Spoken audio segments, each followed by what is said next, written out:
Although Greece is still far from getting out of its debt crisis, EU officials and ministers admit that it's doing a big effort. This means adopting painful and unpopular reforms in return for bailout money.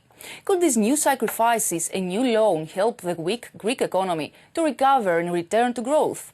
To discuss this, but also the big challenges in Europe, I'm joined by the Greek Finance Minister, Euclid Tsakalotos, who came in Brussels to speak to the Brussels Economic Forum.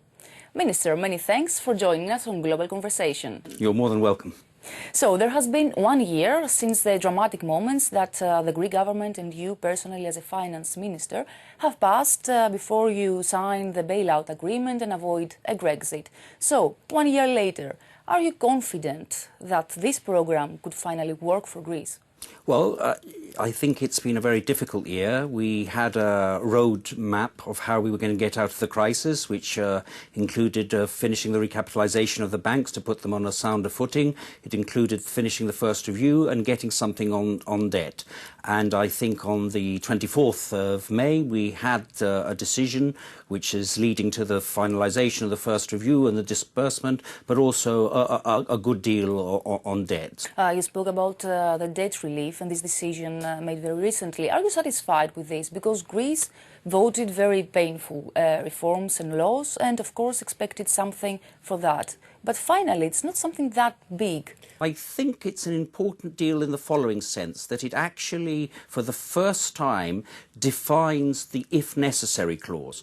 Up to now, we have had decisions that said that the Eurogroup stands ready to do something if it's necessary. Now, that if necessary is defined. It gives a clear runway that after 2018, Greece's gross financing needs won't be for many years more than 15%.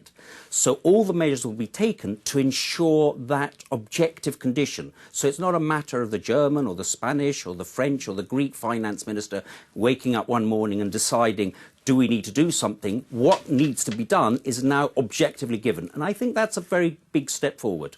So there was a survey by the Athens Chamber of Commerce and Industry saying that 69% of Greeks will not be able to pay their taxes this year, and 89% believe that recent measures raising taxes will lead to a deeper recession. So why did you make this choice? Greek people now have to expect that as the programme was very front-loaded, we finished with the fiscal measures and now we can turn to a more development agenda, which will be helped by going into the ECB's quantitative easing. It will be helped by investors coming back. It needs a lot of effort. It's not over yet. But I think that although people are pessimistic, as you're indicating from the polls show, we are at the bottom. I mean, if you asked me in September, when would be the worst situation for the present government? It would be at the closing of the first review, because it's a very front-loaded programme, yes? So it's not surprising that people are so disappointed. They're right to be disappointed in some sense. I mean, this crisis has been going on for 5, 6, 7 years. Yes, and you promised them a lot. So do you think that now people really believe in you, believe to what you are telling them? We promised them a lot. We've made compromises, but we've also taken this settlement, this agreement, to the polls. The election in September was the first time the Greek people knew what they were voting for. It wasn't like we said we were going to oppose the agreement and then changed our minds. This agreement, with its good sides and its bad sides, were actually part of the election campaign where we won the election on that. And how do you feel as a left-wing politician to support and, in fact, implement this kind of policies that, of course, include privatizations of public assets? As a left-wing minister, you have to address the issues. I was faced in the summer with people telling me that we don't really need the left if it's only useful when we have 5% growth and 5% unemployment. If we're not useful to people when we have 25% unemployment and there's no growth, they're not going to vote for us after the recovery. People have voted for us because they know that we will enforce this programme with as much social sensitivity as possible, and we've shown that in the way we've reformed the pension system, we've showed that in the way we've reformed the income tax system. We see now in in France that the government is trying to pass a very unpopular labour reform, and we see people in the streets demonstrating. Are you with the people demonstrating outside, or with the government, the French government that recently has become a very good friend of yours? Well, this is an issue that all countries will have to face, labour market reforms. I'm not convinced that Europe is not doing well because of labour market inflexibility. We've been hearing this for very many decades. There have been a lot of moves to labour flexibility and with little effect on employment. And generally, for instance, in Greece, the institutions going to ask us, for instance, to make firing more easily. But we know, and as you know, I'm an academic economist, the evidence is actually not there that if you make firing easier, you will get lower unemployment.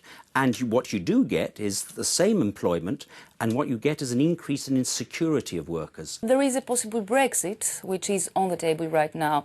So, the United Kingdom will go to a referendum to ask the citizens what you didn't ask Greek citizens in or out the European Union. What do you think? What would be better for the UK and, of course, for Europe and for Greece? Well, I'm certain for the UK, for Europe and Greece, remaining in Europe will be better. I have no doubts on that.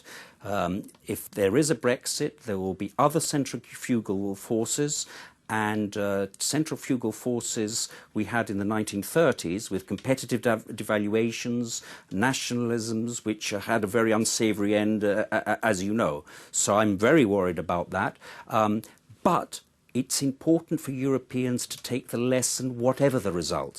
Let's say, for instance, the Remain win by 2 or 3%.